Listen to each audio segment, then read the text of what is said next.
Good morning friends. आज हम लोग chemical coordination 11th class biology में हम क्या पढ़ रहे थे? पहले केमिकल कोऑर्डिनेशन पढ़ रहे थे ना। हाँ, तो केमिकल कोऑर्डिनेशन में आज हम क्या पढ़ने वाले हैं? आज हमारा टॉपिक है हमारा पिट्यूटरी ग्लैंड। क्यों? क्योंकि हमने पहले वाले लेक्चर में पढ़ लिया था कि हाइपोथैलेमस को देख लिया था। अब इस लेक्चर में हम क्या पढ़ने वाले हैं? पिट्यूटरी ग्लैंड को पढ़ने वाले हैं। ठीक है, तो सबसे पहले हम जानते हैं कि पिट्यूटरी ग्लैंड की लोकेशन कहाँ होती है। हाइपोथैलेमस के जस्ट नीचे में छोटा सा हमारा क्या होता है? पिट्यूटरी ग्लैंड होता है। हाइपोथैलेमस बताना ना पड़े कि कहाँ होता है, ये ब्रेन का पार्ट होता है। कौन से ब्रेन का? फोर ब्रेन का पार्ट होता है ना। ठीक, अब जो है लोकेशन में हमने क्या देख लिया कि हाइपोथैलेमस के बेस में प्रेजेंट होता है। तो बेस में क्या? बोनी कैविटी, बोन्स की एक कैविटी होती है मुख गुहा की जैसे, उसके अंदर ये पिट्यूटरी ग्लैंड होता है। ठीक है, तो इस कैविटी को नाम दे दिया गया है। इस कैविटी को क्या नाम दिया गया है? सेला टर्सिका। ये एग्जाम में पूछता है कि पिट्यूटरी ग्लैंड का लोकेशन कहाँ है, तो आपको पता होना चाहिए कि सेला टर्सिका क्या है? बोनी कैविटी जहाँ पे पिट्यूटरी ग्लैंड लोकेटेड है। अब हाइपोथैलेमस जो है पिट्यूटरी ग्लैंड से कनेक्टेड है। हाइपोथैलेमस पिट्यूटरी ग्लैंड से कनेक्टेड है किसके थ्रू? एक स्टॉक के थ्रू। ठीक है, एक वृंत के थ्रू। ठीक, और ये जो स्टॉक है अगर हम इसे एनाटॉमिकली देखेंगे तो ये दो भागों में डिवाइड कर सकते हैं हम इसको, स्टॉक को। कैसे डिवाइड करते हैं? एक एडिनोहाइपोफाइसिस और एक न्यूरोहाइपोफाइसिस। ठीक है, किसमें? स्टॉक को एनाटॉमिकली दो भागों में डिवाइड किया गया है, एडिनोहाइपोफाइसिस और दूसरी है न्यूरोहाइपोफाइसिस। एडिनोहाइपोफाइसिस फिर से दो पार्ट्स में डिवाइडेड है। ठीक है, फिर से दो पार्ट में डिवाइडेड है। अब इसको मैं अलग से यहाँ पे डील करती हूँ। तो स्टॉक जो है वो दो पार्ट्स में है। ठीक है, क्या है? Adeno hypophysis. ठीक है, और दूसरा क्या है हमारा? न्यूरोहाइपोफाइसिस। न्यूरोहाइपोफाइसिस। ठीक है, अब ये जो एडिनोहाइपोफाइसिस है वो फिर से दो पार्ट्स में डिवाइडेड है। क्या है? Pars distalis, pars distalis. दूसरा पार्स इंटरमीडिया, और इसे वो कहते हैं पार्स नर्वोसा। क्या कहते हैं? Pars nervosa. अब ये जो पार्ट्स हैं वो क्या करेंगे? हॉर्मोन्स का सिक्रेशन करेंगे, सिंथेसिस और सिक्रेशन करेंगे। तो ये जो है पिट्यूटरी ग्लैंड का एंटीरियर पार्ट होता है। ये कैसा पार्ट होता है? एंटीरियर पार्ट, सामने का भाग। और पार्स नर्वोसा को हम कैसे जानते हैं? पोस्टीरियर पार्ट के नाम से भी जानते हैं। ठीक है, पोस्टीरियर पार्ट के नाम से भी जानते हैं। विजिबल नहीं है क्या ये? इसको किस नाम से जानते हैं? ऐसे लिख दो,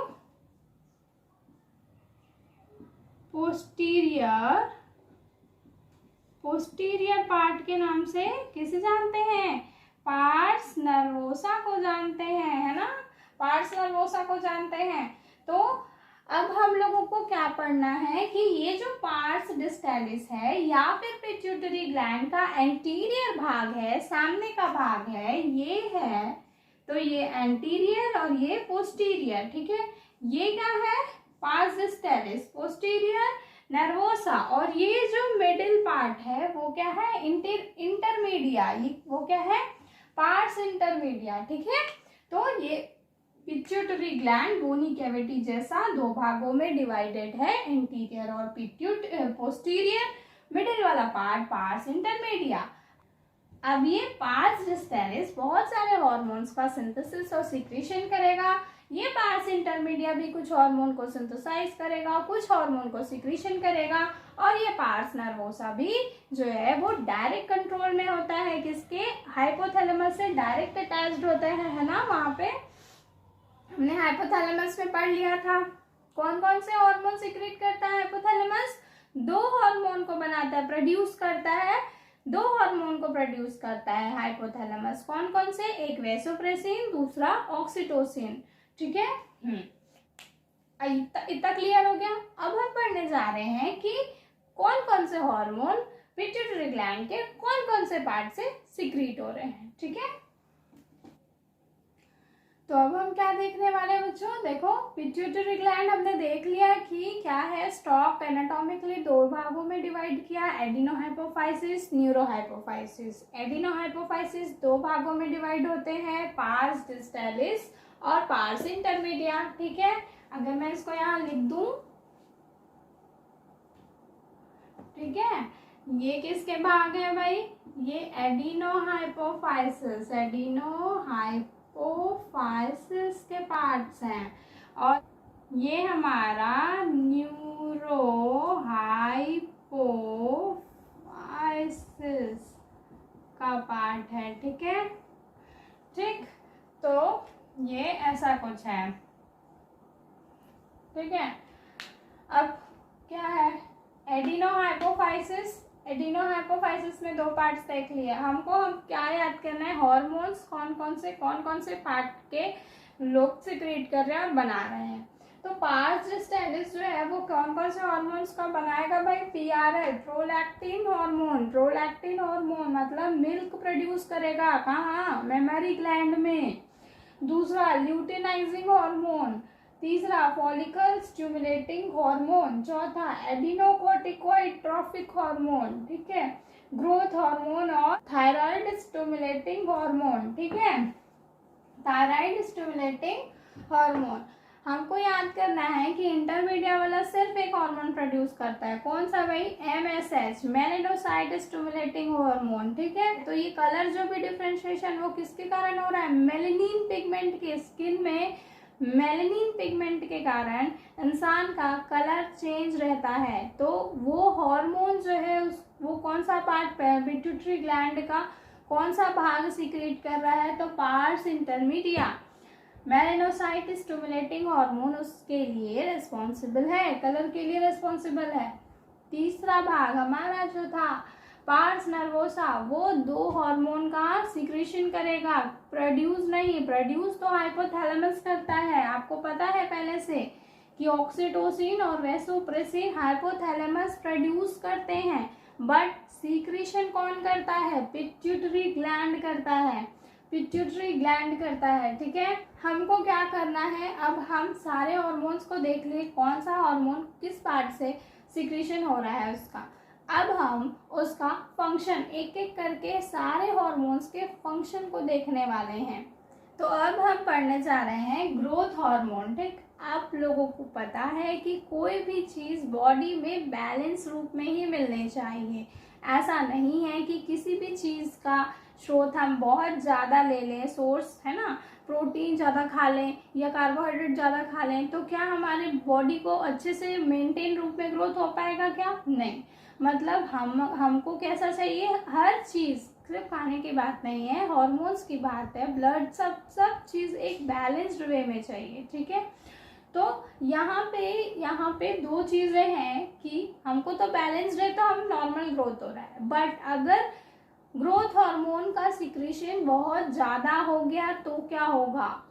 ज़्यादा हो गया तो क्या होगा? एबनॉर्मल ग्रोथ होगी, वो उसकी हाइट लंबी होती ही चली जाएगी, वो एक अलग ही मतलब बहुत अलग टाइप एबनॉर्मल ग्रोथ हो जाएगा उसका, है ना, एबनॉर्मल। तो इस केस को क्या कहते हैं? इस केस को क्या कहते हैं? जायगेटिज्म कहते हैं। क्या कहते हैं? जायगेटिज्म कहते हैं। ठीक है, अब अगर मान लो ग्रोथ हार्मोन की कमी हो गई तो क्या होगा? कमी हो गई तो कैसा होगा? वो स्टंट ग्रोथ हो जाएगा, ग्रोथ उसकी बढ़ेगी ही नहीं, रुक जाएगी, है ना। और उस केस को क्या कहते हैं? Pituitary dwarfism. पिट्यूटरी ड्वार्फिज्म क्योंकि पिट्यूटरी ग्लैंड के कारण हो रहा है। Pituitary gland growth hormone secrete कर रहा है ना, तो ड्वार्फिज्म मतलब बौनापन आ जाएगा, स्टंट ग्रोथ उसकी बढ़ेगी नहीं। ठीक है, अब हम बात करने जा रहे हैं दूसरे हार्मोन की। ठीक है, पार्स डिस्टैलिस से सीक्रेट होने वाले दूसरे हार्मोन की, जिसका नाम है प्रोलैक्टिन हार्मोन। क्या है? PRL कहते हैं, प्रोलैक्टिन हार्मोन।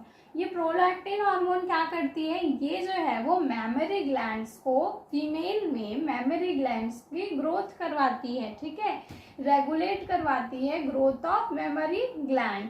और क्या करवाता है, उसमें मिल्क का फॉर्मेशन करवाता है। जब बेबी चाइल्ड बर्थ हो जाता है उसके बाद क्या है कि मदर जो है वो क्या करती है, उसकी मेमोरी ग्लैंड में मिल्क का फॉर्मेशन होता है, ठीक है। कौन सा हार्मोन करवा रहा है मिल्क का फॉर्मेशन फीमेल की बॉडी में, मेमोरी ग्लैंड में, तो प्रोलैक्टिन हार्मोन मिल्क का फॉर्मेशन करवा रहा है। और प्यूबर्टी के टाइम पे जो फीमेल बॉडी में मेमोरी ग्लैंड का ग्रोथ करवाने वाला हार्मोन भी प्रोलैक्टिन हार्मोन है, ठीक है। पिट्यूटरी ग्लैंड का इंटीरियर पार्ट मतलब कि पास डिस्टलिस पार्ट तीसरा हार्मोन सीक्रेट करता है जिसका नाम है TSH। TSH का फुल फॉर्म है thyroid stimulating hormone. Thyroid stimulating hormone क्या करेगा, पिट्यूटरी ग्लैंड थायराइड ग्लैंड को बोलेगा कि तुम क्या करो, तुम थायराइड हार्मोन का सिंथेसिस करो और सिक्रीशन करो, ठीक है। तो पिट्यूटरी ग्लैंड बोल रहा है थायराइड हार्मोन को, थायराइड ग्लैंड को कि तुम थायराइड हार्मोन का सिंथेसिस करो और सिक्रीशन करो, ठीक। तो स्टिमुलेट करेगा सिंथेसिस और सिक्रीशन किसका, थायराइड हार्मोन का।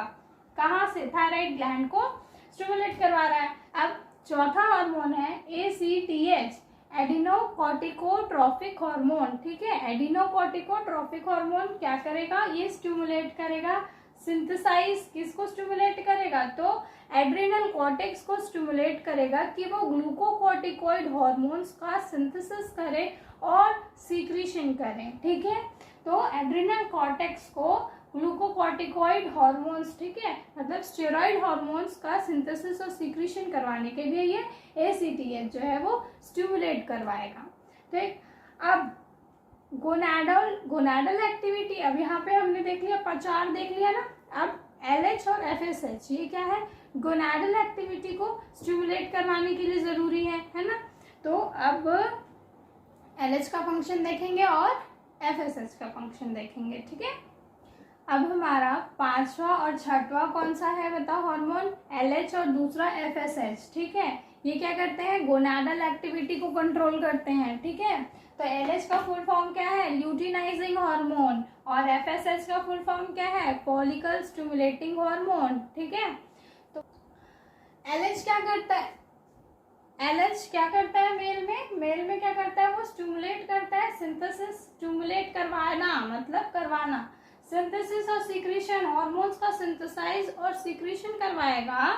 कौन से हार्मोन का, एंड्रोजन। अब कहाँ से, टेस्टिस से। तो testis pituitary gland luteinizing hormone secrete करेगा और ल्यूटिनाइजिंग हार्मोन टेस्टिस में जाके बोलेगा कि तुम हार्मोन का सिक्रीशन, हार्मोन को बनाओ और उसके बाद सीक्रेट करो, ठीक है। तो कौन से हार्मोन को टेस्टिस बनाएगा, एंड्रोजन हार्मोन को बनाएगा। कौन सा हार्मोन को बनाएगा, एंड्रोजन हार्मोन को बनाएगा।